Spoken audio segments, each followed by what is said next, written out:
자, 오늘은 이제 오래간만에 프로젝트 설교를 하려고 합니다. 잠언서 4장 23절. 자, 프로젝트 화면으로 띄워주세요.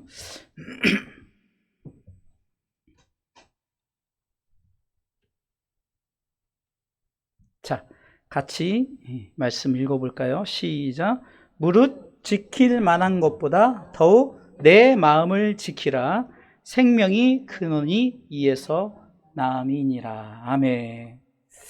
자, 우리가 여러 가지 지켜야 될 것들이 있는데 오늘 성경은 마음을 지켜라. 그래서 마음 지키기. 여러분들 마음 뺏기면 다 뺏기는 거죠. 자, 여러분들이 그 전에 우리 최진거 목사님의 예를 들었는데 여러분 사랑하는 사람이 만약에 1%라도 자, 내가 이만큼 다 양보할 테니까 1%만 내가 다른 남자, 다른 여자 내가 사랑할게. 그러면은 그 1%를 허락해 준 사람이 있을까요? 진짜 사랑한다면은 허락을 안 해주죠. 이게 마음을 지킨다는 것은 1%도 안 되는 거예요. 그러니까 그 마음의 100% 내 마음에 그 사람을 사랑하는 것, 그것이 진정한 그 사랑에 대한 마음을 지키는 것이죠. 성경은 이렇게 말씀하는 거예요. 세상의 어떤 것보다 마음을 지키라는 거예요. 나오세요 이제. 자, 무엇보다도 마음을 지켜야 되는 거예요. 왜냐하면 이 마음을 지키는 것이 생명의 근원이 된다는 것입니다. 두 마디 말만 알아듣는 말이 있대요. 그러니까 할렐루야 하면은 이 말은 어떻습니까? 무조건 달리는 거예요. 또 아멘 하면 이 말이 선다는 거죠. 그러니까 어떤 예수 믿는 사람이 참 광야를 멋지게 이제 막 그 달리는 거 이 말을 타고 그래서 그냥 막 할렐루야 할렐루야 할렐루야 막 신나게 달리기 시작했죠. 막 달리다가 이제 저 앞에 이제 낭떠러지가 있는데 갑자기 쓰는 암호를 그러니까 이 말이 아멘해야 쓰는데 그 생각이 안 나는 거예요. 그 이제 점점 이 낭떠러지는 다가오고 있지. 막 그냥 아무리 안 되다 이 예수 믿는 사람이니까 기도하는 거예요. 하나님 아버지 정말 이렇게 하다가 마지막에 이제 절대절명의 그 떨어진 위기에서 예수님의 이름으로 기도했습니다. 아멘 했어요.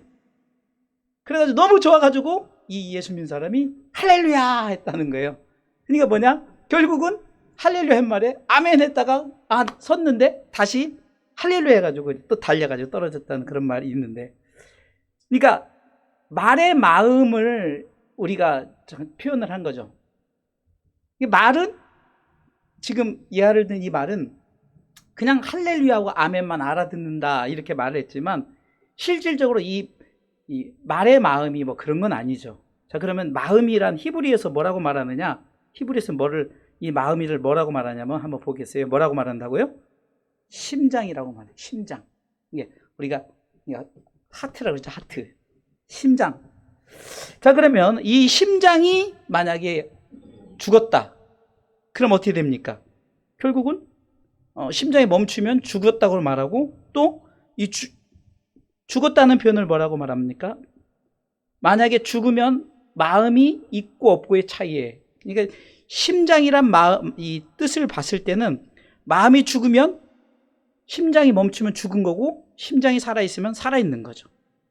이게 결국은 이 마음을 주장하지 못했다는 것은 내 생명을 주장하지 못했다는 것을 말하고 있는 거예요. 성경의 인물을 비교해 볼 때 구약의 사울이라는 사람을 한번 생각해 볼게요. 사울. 여러분 사울 어떤 사람입니까? 사울이 교만의 죄를 범했죠.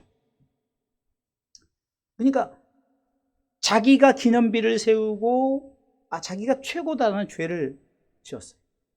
그 길갈에다 기념비도 세우고 자기 마음대로 제사도 지내고. 어떻게 보면 이 교만한 죄밖에 없었던 거예요. 그 결국은 이 사울은 무엇을 택했습니까? 나중에 그가 전쟁에서 자살을 택한, 그래서 영적으로는 지옥을 가는.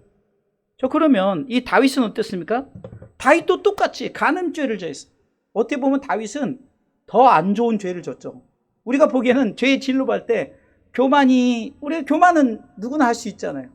간음은 특별한 사람만 하잖아요. 근데 뭐 어떻게 보면 간음죄가 더 클 수 있어요. 그런데 중요한 것은 이 다윗은 어떻게 했습니까? 회개를 했다는 거예요. 회개. 결국은 그래서 천국을 갔죠. 이게 마음을 어떻게 주장했느냐에 따라서 똑같은 죄를, 아니 어쩌면 더 나쁜 죄를 지었던, 이 간음죄를 지었던 이 다윗보다 어떻게 보면 사울이 안 좋은 결과가 있었잖아요. 그게 뭘까요? 마음을 지키지 못해서. 내 자신의 목숨을 소중히 여기지 않고 내 마음대로 결국은 그는 전투에서 그냥 스스로 병기든 자의 칼을 치셔서 스스로 자살을 하고 말았죠. 다윗은 시편 50편에도 보면 철저하게 회개하면서 내 죄를 우슬초로 정결케 해달라고, 주의 성령을 거두지 마옵시고 정말 주의 허락하신 성령이 내게 항상 있게 없어서 철저하게 회개를 했어요. 마음을 지키는 것. 우리가 얼마든지 삶을 통해서 이렇게 죄를 지을 수가 있어요. 그러나 마음을 지켜서 돌이키는 것. 왜? 심장이 다시 살아나게 해야 되니까요. 결국은 어떻습니까? 이 사울은 이렇게 자기 스스로 넘어질 수밖에 없었어요. 자, 그러면 이제 신약에 비교를 해볼게요. 신약에 누가 나오냐? 가룟 유다하고 베드로가 나오죠. 자, 가룟 유다가 어땠나 볼까요? 예수님을 팔았죠. 그것도 죄예요. 그리고 결국 그는 그 팔음으로 인해서 어떻게 했습니까? 선택을 자살을 했죠. 그래서 아겔다마, 그 자살한 그 밭을 피바치라라고 이렇게 했죠. 자, 베드로는 어떤 죄를 지었을까요? 베드로는 더 심한 죄를 지었어요. 예수님을 3번씩이나 부인하면서 심지어는 저주까지 했죠. 그 똑같은 죄를 지었어요. 그런데 베드로는 어떻게 됐을까? 베드로는 회개했어요. 돌이켰단 말이죠. 마음을 지켰단 말이에요. 결국은 신약에 말하는 이 가룟유다 베드로도 어떻게 보면은 죄의 어떤 그 중함은 뭐 비슷하다 할지라도 지금 요구하는 게 뭐예요? 내가 마음을 지켰느냐, 돌이켰느냐, 마음을 지키지 못하고 그냥 내 마음 가는 대로 행했느냐에 따라서 이렇게 그 생명의 근원이 바뀌어지는 것을 말하죠.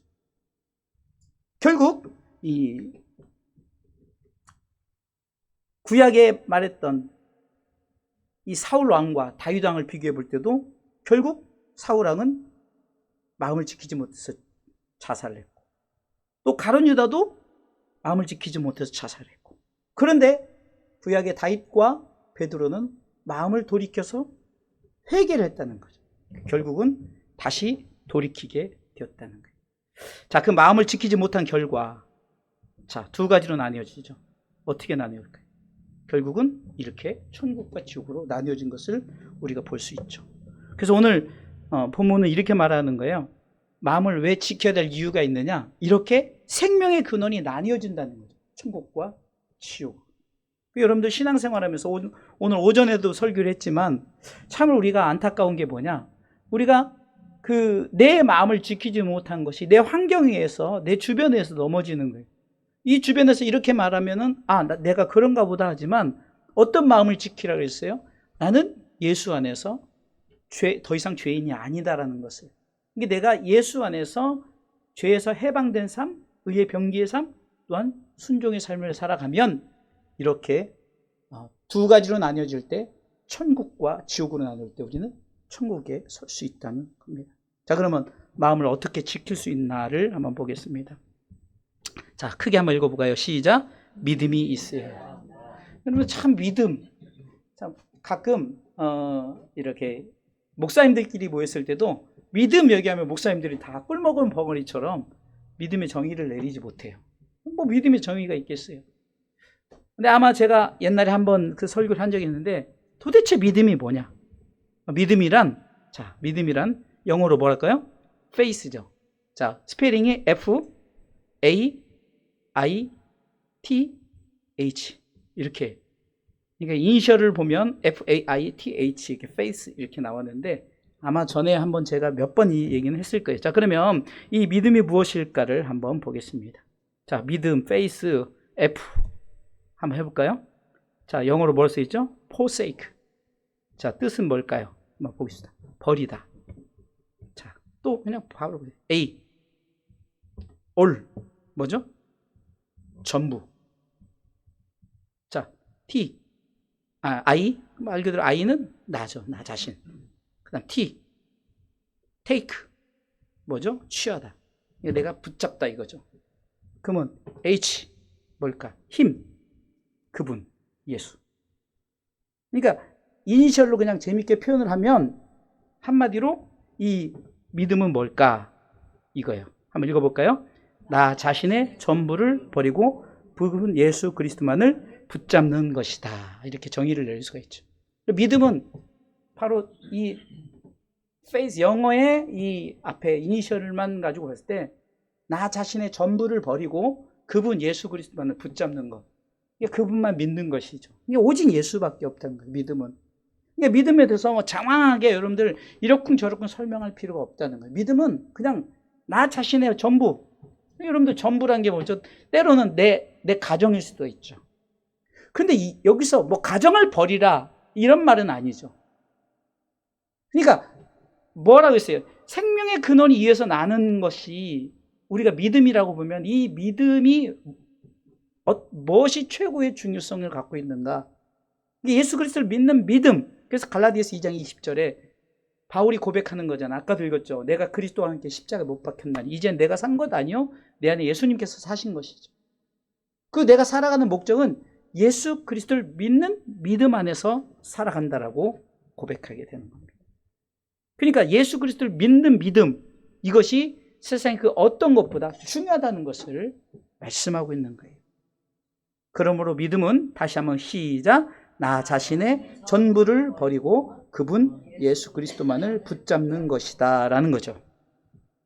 자, 결론. 이렇게 프로젝터라면 설교, 그래서 오늘 아이들하고 같이 예배 드릴 줄 알고 그냥 간단하게 준비를 했는데, 자, 마음을 지키기 위해서는 읽어볼까요? 내가 하려자 하지 말고 예수 그리스도를 의지할 때 마음을 지킬 수 있다라는 거예요. 그러니까 내가 하려고 하니까 세상에 여러 가지 것들이 걸리는 거예요. 그래서 오늘 예수 안에 있는 것, 예수 밖에 있는 것은 예수님이 나를 주장하느냐 아니면 그렇지 않느냐. 뭐 예수님 항상 주장하려고 그러죠. 그러나 내가 그것을 거부할 때는 내 마음을 지키지 못하고 내 생각대로, 내 뜻대로, 내가 하고 싶은 대로 하게 되어지는 거예요. 그렇기 때문에 내가 하려지 말고 예수 그리스도를 의지할 수 있는 그런 믿음을 가질 때 마음을 지킬 수 있습니다. 자, 한번 읽어볼까요? 너희 안에 이 마음을 품으라. 곧 예수 그리스도의 마음이니. 빌립보서 2장 5절이죠. 예수의 마음을 품으시기 바랍니다. 자.